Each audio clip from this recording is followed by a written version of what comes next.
मलाई नागरिकले नागरिकता नपाउनुको पीडा थाहा छ, साँच्चै नै थाहा छ। हामी काहीँ न काहीँ लज्जित भएका छौँ। यो सदन भैँसी राँगाको विषयमा गफ गरेर यदि 5 वर्ष बिताउने हो भने हामीले गोबर बाहेक केही पनि प्राप्त गर्न सक्दैनौँ। हामी आत्मआलोचना गर्न चाहन्छौँ।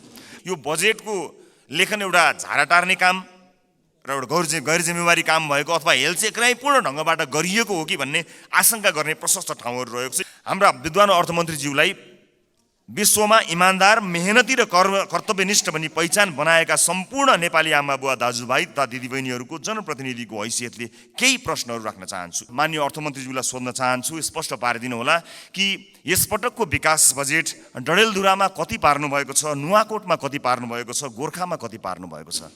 एउटा गम्भीर प्रश्न खडा भएको छ। देशका 7वटा प्रदेशका सरकारी अस्पतालको लाइभ सीसीटीभी फुटेज एकातिरको भित्तामा राखौँ। देशका अझ विशेष गरेर मधेसका सामुदायिक विद्यालयका सीसीटीभी फुटेजको लाइभ फुटेज दाहिनेतिर भित्तामा राखौँ। राँगा भैँसीका भरमा बहसहरू चलाएर अगाडि बढ्ने हो भने नेपाली जनतामा निराशा छाउँछ। सभामुख महोदय, म गम्भीर ध्यान आकर्षण गर्न चाहन्छु। सम्बन्धित मन्त्रीका जिल्लाहरूमा, अलिकति पहुँच भएका सांसदहरूका जिल्लाहरूमा जसरी बजेट बाँडफाँड गर्ने कार्य भएको छ, के तपाईँलाई लाग्छ यसपछि फेरि पनि जनताका माझमा हात जोडेर भोट माग्न जाँदाखेरि हामीले यही 5 वर्षका गतिविधि र यिनै बजेटहरू यिनैका आधारमा नेपाली जनताले हामीलाई पत्याएर भोट दिनेछन्? दिने छैनन्। यदि नेपाली जनतालाई हामीले हृदयमा राखेका हौँ, साँच्चै नै यो देशको मुहार फेर्नका लागि यहाँ आएका हौँ भने यो काम गरौँ। होइन आफ्नो र आफ्नाका मुहार फेर्न आएको हो भने यसै गरी चलाउँ, 5 वर्ष बिताउँ, तर हामी चाहिँ अनुहार देखाउन लायकका हुने छैनौँ। देशको मुहार जस्ताको तस्तै, तर राजनीतिज्ञको मुहार कति धेरै चम्किलो भएको छ हेर्नुहोस् त। किनकि हामीले जनताका मुद्दालाई चुनावका बेलामा मात्र सम्झ्यौँ, चुनाव पछाडि बिर्स्यौँ। म सम्पूर्ण माननीय सदस्यहरूलाई, सत्तापक्ष प्रतिपक्ष जहाँ रहनु भएको छ, म सबैलाई विनम्रतापूर्वक अनुरोध गर्न चाहन्छु। सम्माननीय सभामुख महोदय, म आजको विषयवस्तुमा प्रवेश गर्नुभन्दा अगाडि केही कुरा स्पष्ट गर्न चाहन्छु। जनतामा भ्रमित हुने गरी जबरजस्ती फैलिएका प्रोपागान्डाहरूको प्रतिकार गर्न र सत्य सन्देश प्रवाह गर्नका लागि एक जिम्मेवार जनप्रतिनिधिका हैसियतले आफ्नो दृष्टिकोण जनता समक्ष पुर्याउने थलो पनि संसद भएका हुनाले म यो अनुमति चाहन्छु। सभामुख महोदय, नागरिकता विधेयकका सम्बन्धमा राष्ट्रिय स्वतन्त्र पार्टी कुनै समुदायको विरुद्ध छ भन्ने भाष्य जबरजस्ती निर्माण गरेर निमुखा नागरिकलाई गुमराहमा राख्न खोजिएको छ। त्यसो गर्नेहरूलाई म यति मात्र भन्न चाहन्छु कि राजनीतिसँग कुनै सरोकार र भोट बैंकको कुनै आवश्यकता नहुँदा पनि प्राकृतिक विपत्ति, वैदेशिक रोजगारीका समस्या र मिटर ब्याज जस्ता विषयमा आवाजविहीन मधेसी जनताको पक्षमा हामी उभिएको संसार साक्षी छ। मैले श्रेय लिन खोजेको होइन, एउटा दृष्टान्त मात्र दिन खोजेको हुँ। सम्माननीय सभामुख महोदय, मलाई नागरिकले नागरिकता नपाउनुको पीडा थाहा छ, साँच्चै नै थाहा छ। कुनै पनि नेपाली नागरिक नागरिकताबाट वञ्चित हुनु हुँदैन, त्यो उसको नैसर्गिक अधिकार हो। जन्मसिद्ध नेपाली नागरिकका सन्तान र एकल आमाहरूका सन्तानको नागरिकताको अधिकार मेरो र तपाईँको जति नै सुनिश्चित छ हुनुपर्छ। सभामुख महोदय, मात्र वैवाहिक अङ्गीकृतका विषयमा मौन रहेका हुनाले यसबारेमा छलफल चलाउन खोजिएको हो।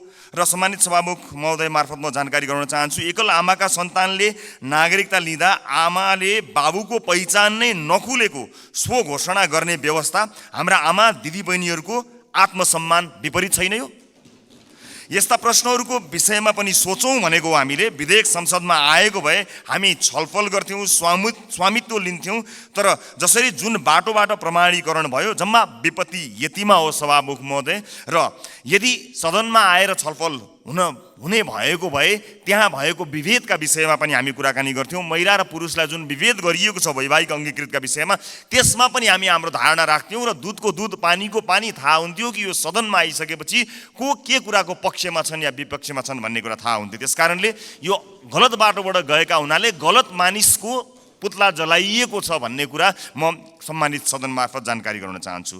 र अर्को महत्त्वपूर्ण कुरा सम्मानित सभामुख मार्फत भन्न चाहन्छु कि हामीले पार्लियामेन्टको डिग्निटी राख्नलाई कहीँ कतै चुकिरहेका त छैनौँ, यसबारेमा पनि अलिकति ध्यान आकर्षण गराउन चाहन्छु। सभामुख महोदय, जस्ता जस्ता विषयहरूमा हामीले छलफल गऱ्यौँ। हामी नयाँ राजनीतिक दलका हिसाबमा, चाहे ती हाम्रा पक्षबाट आएका हुन् या अन्य राजनीतिक दलबाट आएका विषयहरू हुन्, हामी काहीँ न काहीँ लज्जित भएका छौँ। यो सदन भैँसी राँगाको विषयमा गफ गरेर यदि 5 वर्ष बिताउने हो भने हामीले गोबर बाहेक केही पनि प्राप्त गर्न सक्दैनौँ। हामी आत्मआलोचना गर्न चाहन्छौँ।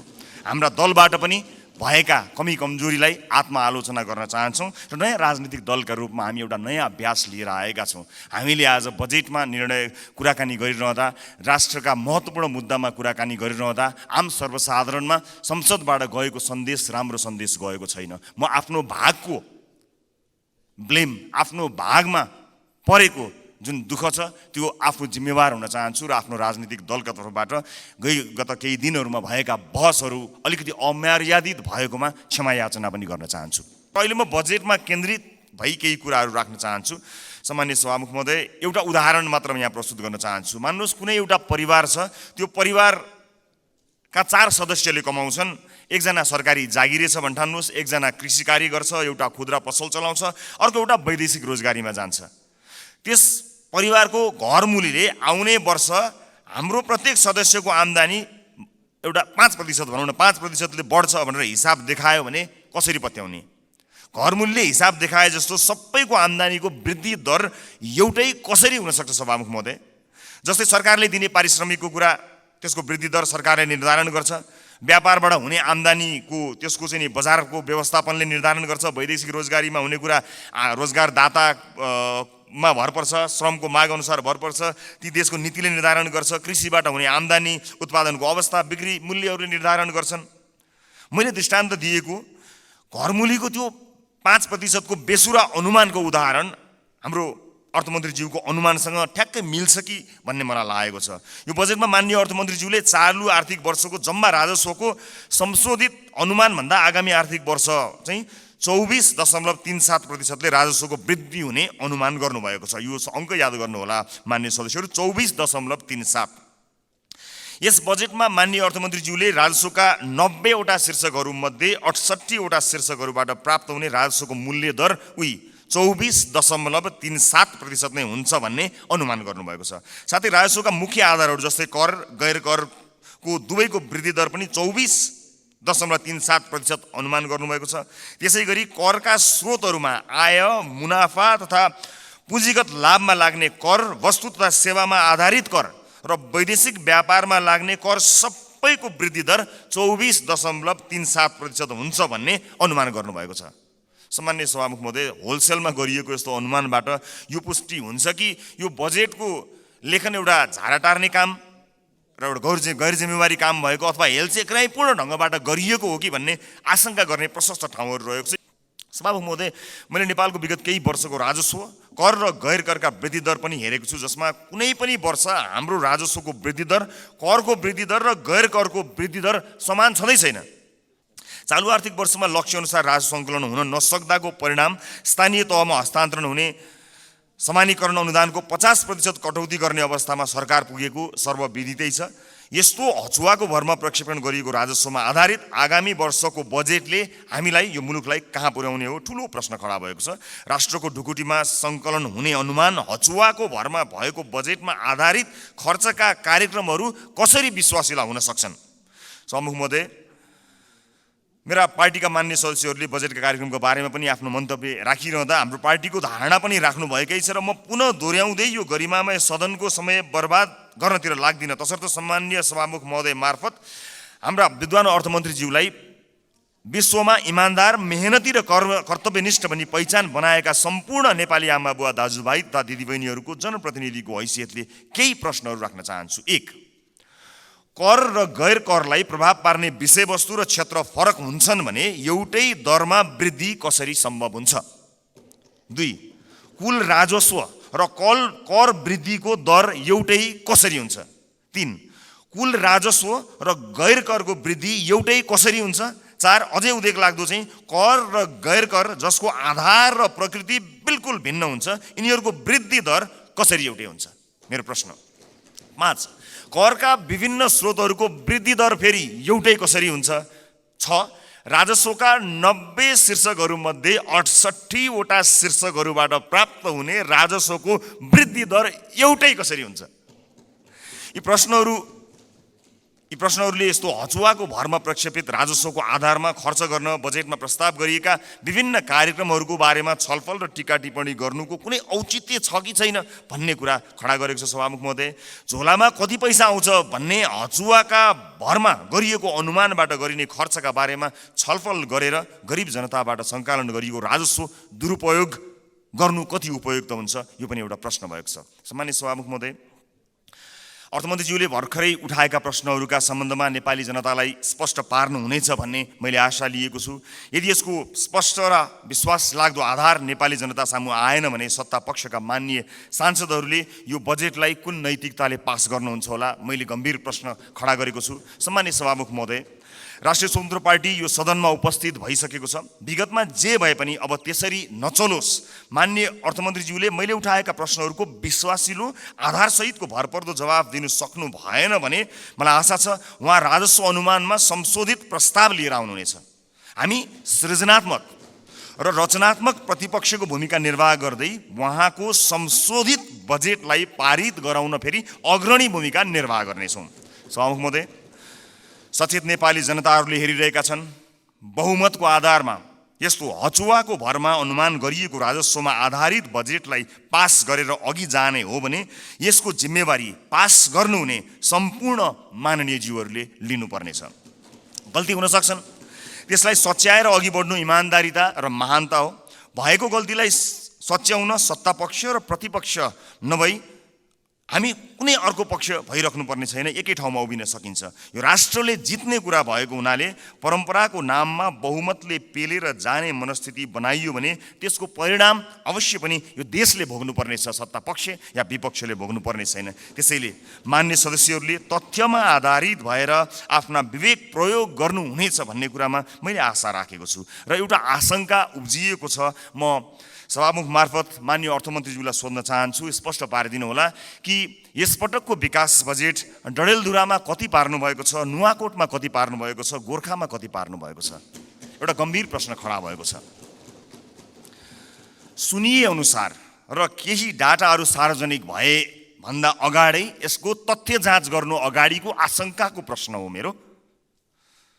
लगभग 40 देखि 50% विकास बजेट डडेलधुरा, नुवाकोट र गोर्खाका लागि छुट्याइएको जानकारी आएको छ। हामी अरूबाट सुन्न चाहँदैनौँ। सञ्चार माध्यमका हेडलाइनको तथ्य जाँच हामी गर्दै गरौँला, तर म माननीय अर्थमन्त्रीज्यूबाट यसको जवाफ चाहन्छु। बताइदिनु होला डडेलधुरा, नुवाकोट र गोर्खामा कति बजेट छुट्याइएको छ, अनि मधेसलाई बजेटमा गरिएको विभेदका बारेमा कतिको जानकार हुनुहुन्छ, एकपटक बताइदिनु होला।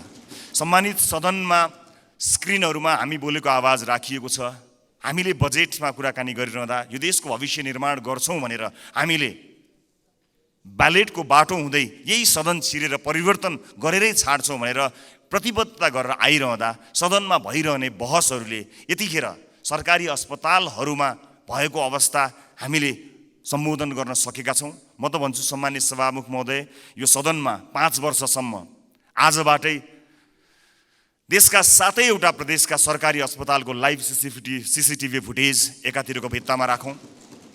देशका अझ विशेष गरेर मधेसका सामुदायिक विद्यालयका सीसीटीभी फुटेजको लाइभ फुटेज दाहिनेतिर भित्तामा राखौँ। अनि बिचमा एउटा स्क्रिनको व्यवस्था गरौँ सभामुख महोदय, जहाँ करिब प्रत्येक दिन 5-6 हजारका दरले यो देशमा भविष्य छैन भनेर यो देशबाट निस्किएर गएका त्रिभुवन अन्तर्राष्ट्रिय विमानस्थलमा लाइनबद्ध भएका नेपाली नागरिकको तस्बिर, त्यसको लाइभ फुटेज राखौँ र 5 वर्षपछि हामी हेरौँ बिफोर र आफ्टर भनेर। हामी संसद छिर्नु अगाडि ती विद्यालय कस्ता थिए, हामीले 5 वर्ष यो सदनमा बहस गरेर ती विद्यालयलाई कस्ता बनायौँ। ती अस्पतालहरू विशेष गरेर बालबालिकाको हुने ती नजिकैको कान्ति बाल अस्पताल गए पनि हुन्छ, संसदपछि सबैजना जाउँ। त्यो अस्पताललाई हामीले 5 वर्ष यो सदनमा विभिन्न कसैले असाध्यै नरम भनेर, असाध्यै असल ज्ञानी प्राणी भनेर, कसैले हामी जस्ता चर्का आवाजमा बोलेर, जसले जसरी बोले ता भए पनि हामीले गरेको नीति निर्माणले 5 वर्ष अघि र 5 वर्ष पछाडि के फरक पर्यो भन्ने कुरा यो स्क्रिनमा राखौँ र त्यसपछि 5 वर्षपछि आउने सदनलाई त्यो स्क्रिनको अर्को दृश्य हस्तान्तरण गर्ने प्रतिबद्धता व्यक्त गरौँ। यदि यसरी गर्न सक्दैनौँ भने र यसरी रागा भैँसीका भरमा बहसहरू चलाएर अगाडि बढ्ने हो भने नेपाली जनतामा निराशा छाउँछ। सभामुख महोदय, म गम्भीर ध्यान आकर्षण गर्न चाहन्छु। यो सँगसँगै म अर्को एउटा ध्यान आकर्षण पनि गराउन चाहन्छु। हामीले बनाउने कानुनहरूका आधारमा र अझ विशेष गरेर हामीले छुट्याएको प्राथमिकताहरूका आधारमा जनजीविकामा प्रभाव पर्नुपर्ने हुन्छ, हाम्रो जीवनमा प्रभाव पार्ने होइन। तपाईँ हाम्रो जीवनमा आज यो सम्मानित सदनभित्र आएका हामीहरू नेपाली नागरिकलाई केही भनेर यहाँ आएका छौँ, तर आज सम्बन्धित मन्त्रीका जिल्लाहरूमा, अलिकति पहुँच भएका सांसदहरूका जिल्लाहरूमा जसरी बजेट बाँडफाँड गर्ने कार्य भएको छ, के तपाईँलाई लाग्छ यसपछि फेरि पनि जनताका माझमा हात जोडेर भोट माग्न जाँदाखेरि हामीले यही 5 वर्षका गतिविधि र यिनै बजेटहरू यिनैका आधारमा नेपाली जनताले हामीलाई पत्याएर भोट दिनेछन्? दिने छैनन्। यदि नेपाली जनताले विवेक प्रयोग गरे भने दिने छैनन्। र जुन किसिमको बहस सम्मानित सदनमा केही दिन अगाडि भयो, त्यो बहस यदि निरन्तरता हुने हो भने सम्मानित सभामुख महोदय मार्फत भन्न चाहन्छु, म चाहिँ नेपाली जनतालाई अनुहार देखाउने हैसियतको रहने छैन। त्यसकारणले यो सदनमा हुने बहस अत्यन्त महत्त्वपूर्ण बनोस्, यहाँ हुने सरसल्लाहहरू महत्त्वपूर्ण बनुन् भन्ने कुराको ध्यान आकर्षण गराउन चाहन्छु र आफ्ना दलका तर्फबाट म यसको प्रतिबद्धता पनि व्यक्त गर्न चाहन्छु। सञ्चार माध्यममा आएका विषयलाई लिएर नै हामी कहिलेकाहीँ सदन अवरुद्ध पनि गर्दा रहेछौँ। त्यसको फ्याक्ट चेक गर्नु पनि महत्त्वपूर्ण हुने रहेछ। मैले निर्ममतापूर्वक भन्नै पर्छ, केही, सबै होइनन्, केही सञ्चार माध्यमहरूमा कयौँ व्यापारी व्यवसायीहरूले लगानी या विज्ञापनबाट प्रभाव पारेका छन्। यो सत्य हो। बोल्न धेरैजना किन डराउनुहुन्छ भने ती सञ्चार माध्यमहरूले गलत लेखिदिँदा आफ्नो छवि बिग्रन्छ भन्ने डरले कयौँ मान्यहरू बोल्नुहुन्न, तर त्यसो भन्न मिल्दैन। अहिले बजारमा देखिएको वित्तीय सङ्कट, आम नागरिकले भोगेको वित्तीय सङ्कटलाई सम्बोधन गर्ने र त्यसमा उत्साह छर्ने किसिमका कुनै पनि कार्यक्रमहरू हामीले देख्न सकेनौँ। आज एकपछि अर्को सटरहरू बन्द भएका छन्। आज कयौँ व्यापारी व्यवसायीहरू बैंकको चर्को ब्याज तिर्न नसकेर कयौँ व्यापारी व्यवसायीहरू आत्महत्या गर्ने अवस्थासम्म पुगेका छन्। मेरै निर्वाचन क्षेत्रमा शङ्कर कणेलले आत्महत्या गर्नुभयो र उहाँको सुसाइड नोटमा लेखिएका कुराहरू गम्भीर छन्। यस्ता धेरै समस्याहरू देखिएका छन्। आज प्रत्येक 3वटा सटरमा एउटा सटर बन्द भएको अवस्था छ। आज सहकारीहरूका कारणले गर्दाखेरि जुन किसिमको बिल्लीबाट मानिसहरूको भएको छ, त्यसलाई सरकारले गम्भीरतापूर्वक सम्बोधन नगर्ने भयो भने धेरै मानिसहरू सडकमा आउन बाध्य भएका हुन्छन् र बेवस भएर यो मुलुक छोडेर विदेशमा रोजगारीका लागि जानुपर्ने अवस्था सिर्जना हुन्छ। अनि विदेशमा रोजगारीका लागि जानु पर्दाखेरि विदेशमा भएका हाम्रा राजदूतावासहरूको संयन्त्रले लाखौँको सङ्ख्यामा भएका नेपाली नागरिकहरूलाई सम्बोधन गर्नै सक्दैन। यहाँ केही गरौँ भन्दा गर्न पाएका छैनन्। देशै छोडेर जाँदा परदेशमा पनि दुःख पाएर बसेका छन्। मुलुकको समाजको वास्तविक समस्यासँग हाम्रो नीति, हाम्रो बजेट, हाम्रो कार्यक्रम कसरी अलग हुन सक्छ? सभामुख महोदय, समाजको चरित्रभन्दा, समाजले भोगेको पीडाभन्दा हामीले यहाँ गर्ने डिस्कसन, तपाईँ हामीले गर्ने संवाद कसरी फरक हुन सक्छ? सभामुख महोदय, समाजले भोगेको पीडालाई मलम लगाउन नसक्ने गरी हामीले गर्ने संवादको के अर्थ हुन्छ? सभामुख महोदय, त्यसकारणले म विनम्रतापूर्वक अनुरोध गर्न चाहन्छु सभामुख महोदय मार्फत कि नेपाली जनताको पीडालाई, नेपाली जनताले आज भोगेका समस्याहरूलाई त्यसलाई महसुस गरेर, त्यसलाई लिपिबद्ध गरेर हामीले बजेटमा ध्यान दिनुपर्छ। र अन्त्यमा आगामी वर्षका लागि हामीले यसो गर्न सक्छौँ कि सानो एउटा सुझावसहित म बिदा माग्छु। बजेट बन्नुभन्दा 4-5 महिना अगाडि हरेक राजनीतिक दलका अझ विषयविज्ञहरू छन् भने उनीहरूलाई सहभागी गराएर प्राथमिकताका क्षेत्रहरू छुट्याउँ। कुनै पनि राजनीतिक दलले भोट माग्दाखेरि शिक्षा गुणस्तरीय र स्वास्थ्य आम नागरिकको पहुँचमा भनेर हामीले भोट मागेका हौँ नि। हाम्रो घोषणापत्रमा, हाम्रा वाचापत्रमा बाकाइदा लेखिएको छ नि। नेपालको संविधानले पनि त्यो अधिकारलाई सुरक्षित गरेको छ नि। भनेपछि के सत्तापक्ष के विपक्ष कसैको विमति होला र? हामीले कस्तो शिक्षा नीति बनाउने? आउनुहोस् सबै राजनीतिक दलका साथीहरू एक ठाउँमा उभियौँ र एउटा साझा शिक्षा नीति सरकारलाई हामीले रेकमेन्ड गरौँ। किनकि तपाईँले भोट माग्दा पनि नेपाली जनतालाई राम्रो शिक्षा दिन्छु भन्नुभएको हो, मैले भोट माग्दा पनि नेपाली जनतालाई राम्रो शिक्षा दिन्छु भनेको हुँ। अनि यहाँ राजनीति कसरी भयो? तपाईँको जिल्लाका बाटोहरूमा भोट हालेपछि अब तपाईँ या कुनै नेताको जिल्ला अथवा गाउँठाउँमा बाटो पुर्याएर भोट माग्ने दिनको त अब अन्त्य गर्नुपर्छ। हजुर, सिङ्गो देशलाई हेर्नुपर्छ। अब त त्यसरी चल्दैन बाँडेर। यो नागरिकको स्वास्थ्यका लागि आवश्यक पर्ने हेल्थ केयर बिल कस्तो हुनुपर्छ, सबै राजनीतिक दलका 101 छानेर एक ठाउँमा बसौँ, बजेट बन्नुभन्दा करिब 4-5 महिना अगाडि, र हामी साझा अवधारणा बनाऊ र त्यसमा एउटा कमन कमिटमेन्ट गरौँ, त्यसलाई सरकारको शिक्षा नीति बनाऊ। कोही विपक्षमा हुने छैनन्, किनकि सबैको अपनत्व हुनेछ। त्यसै गरी स्वास्थ्यका विषयमा कुराकानी गरौँ, अफोर्डेबल हेल्थ केयरका बारेमा हामी कुराकानी गरौँ र सबै दलका माननीयहरू अझ विषय विज्ञहरूलाई राखेर र आवश्यक परे नागरिक समाजबाट पनि विषयमा विज्ञता हासिल गरेका मानिसहरूलाई ल्याएर यो देशको स्वास्थ्य नीति कस्तो हुन्छ भन्ने कुरामा बहस गरौँ। 5 महिना अगाडि बहस गरौँ र त्यस बहसबाट निस्किएको निष्कर्ष, चाहे त्यो मुखमा त्यो निष्कर्ष निस्किएको भोलिपल्ट सरकार ढलोस्, जसुकैको सरकार बनोस्, सत्ता पक्ष प्रतिपक्ष बनोस्, प्रतिपक्ष सत्ता पक्ष बनोस्, तर त्यो नीति फेल हुनु भएन। यदि नेपाली जनतालाई हामीले हृदयमा राखेका हौँ, साँच्चै नै यो देशको मुहार फेर्नका लागि यहाँ आएका हौँ भने यो काम गरौँ, होइन आफ्नो र आफ्नाका मुहार फेर्न आएको हो भने यसै गरी चलाउँ, 5 वर्ष बिताउँ, तर हामी चाहिँ अनुहार देखाउन लायकका हुने छैनौँ।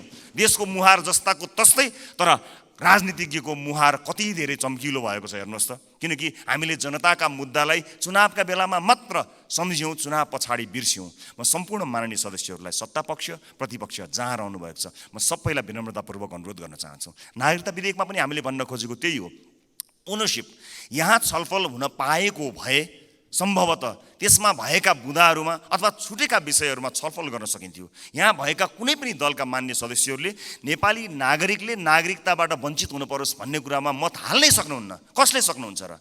विमति कसैको पनि हुने छैन। तर सबैले अपनत्व महसुस गरी सही ढङ्ग र सही बाटोमा आएको भए अहिले सम्भवतः सम्मानित अदालतमा गएर त्यो अड्किने थिएन। अनि त्यसको दोष केही दलहरूले लिनु परेको छ, वास्तवमा होइन। नेपाली नागरिकले नागरिकता प्राप्त गर्नुपर्छ भन्ने कुराको विरोधमा, त्यसको विपक्षमा कोही पनि नेपाली हुनै सक्दैन। तर त्यसभित्रको अन्तर्वस्तुमा पछिसम्मलाई सोचेर संवेदनशील विषयहरूमा यो सदन जहाँ नयाँ माननीयहरू र नयाँ राजनीतिक दलका रूपमा हामी पनि आएका छौँ, हामी पनि यसमा सहभागी हुन चाहन्छौँ अनि हामी पनि यो छलफलमा सहभागी हुन चाहन्छौँ, अन्तर्वस्तुमा कुराकानी गर्न चाहन्छौँ र त्यो विधेयकले छुटाएका तर महत्त्वपूर्ण विषयमा हामी योगदान दिन चाहन्छौँ र इतिहासलाई त्यो दस्तावेजमा हामी पनि सही साक्षी हौँ भनेर भन्न चाहन्छौँ। हामी पक्षमा छौँ। हामी जन्मसिद्ध नेपाली नागरिकहरूले नागरिकता पाउनुपर्छ भन्ने कुराको पक्षमा छौँ। हामी सम्पूर्ण योग्य नेपाली नागरिकहरूले नागरिकता पाउनुपर्छ भन्ने कुराको पक्षमा छौँ। हामी त्यो बहसमा सहभागी हुन चाहन्छौँ र पछिसम्म यो मुलुकलाई हित हुने विषयमा सहभागी मात्र हुन चाहन्छौँ। सम्मानित सदनमा एउटा पार्लिमेन्टको डिग्निटीलाई नै हल्लाइदिने किसिमका गतिविधि हुँदाखेरि कता कता हामीलाई पनि त्यो रोग सरे जस्तो पनि कहीँ दिनमा भयो। हामी त्यो रोग सार्न चाहन्नौँ मान्यज्यूहरू, हामी त्यो रोग सार्न नै चाहन्नौँ। हामी तपाईँलाई त्यही सम्मानित स्थानमा राख्न चाहन्छौँ जुन सम्मानको तपाईँहरू लायक हुनुहुन्छ। हामी नयाँ पुस्ताका राजनीतिज्ञहरूलाई तपाईँहरूले एउटा यस्तो संस्कारको विकास गरिदिनुहोस्, एउटा यस्तो संस्कार दिनुहोस् ताकि हामी भोलि पनि गर्व गर्न सकौँ कि हामीले यो तपाईँबाट सिकेका हौँ। हामीले नेपाली कङ्ग्रेसबाट सिक्यौँ, हामीले नेकपा एमालेबाट सिक्यौँ, हामीले नेकपा माओवादीबाट सिक्यौँ भनेर हामीले भन्न सकौँ, मधेसवादी दलहरूबाट सिक्यौँ, जसपाबाट सिक्यौँ भन्न सकौँ, हामीले नेताहरूको नाम लिएर भन्न सकौँ यी नेताहरूबाट हामीले सिकेको हो नि भन्न सकौँ। तर हामीले, माफ गर्नु होला, म क्षमा चाहन्छु, पछिल्ला केही गतिविधिहरूलाई हेर्दा हामीले चाहिँ उल्टो कुरा सिक्छौँ कि हामीलाई पो त्यो रोग सर्छ कि भन्ने डर पैदा भएको छ। म सभामुख मार्फत सम्मानित सदनलाई यति भन्न चाहन्छु कि नीति कार्यक्रमहरू बन्दा, कानुनहरू बन्दा र बजेटहरू बन्दा नेपाली जनतालाई मूलधारमा राखियोस्, देशको वर्तमान समस्यालाई मूलधारमा राखियोस्। वैदेशिक रोजगारीले गाँजेको यो देश यसका मूल समस्याहरूलाई मध्यनजर नराखिकन त्यसलाई नजरअन्दाज गरेर आँखा चिम्लिएर कहीँ पनि पुग्न सकिँदैन। त्यसकारणले नागरिकको स्वास्थ्य, नागरिकको शिक्षा र सामाजिक न्यायका पक्षमा उभिन सक्ने बनोस् बजेट, यही भन्न चाहन्छु। र म जाँदा जाँदै सभामुख महोदय, मैले अघि एउटै दर रेट भएको यो डकुमेन्ट म शीर्ष नेताहरूलाई म उपलब्ध गराउन चाहन्छु। यसले देखाउनेछ 24.37% जुन मैले डाटा प्रस्तुत गरेँ त्यो म अझ स्पष्ट हुने गरी एक-एकवटा प्रमुख राजनीतिक दल र अर्थमन्त्रीज्यूलाई जाँदा जाँदै हस्तान्तरण गर्नेछु। हस्, धन्यवाद, नमस्कार।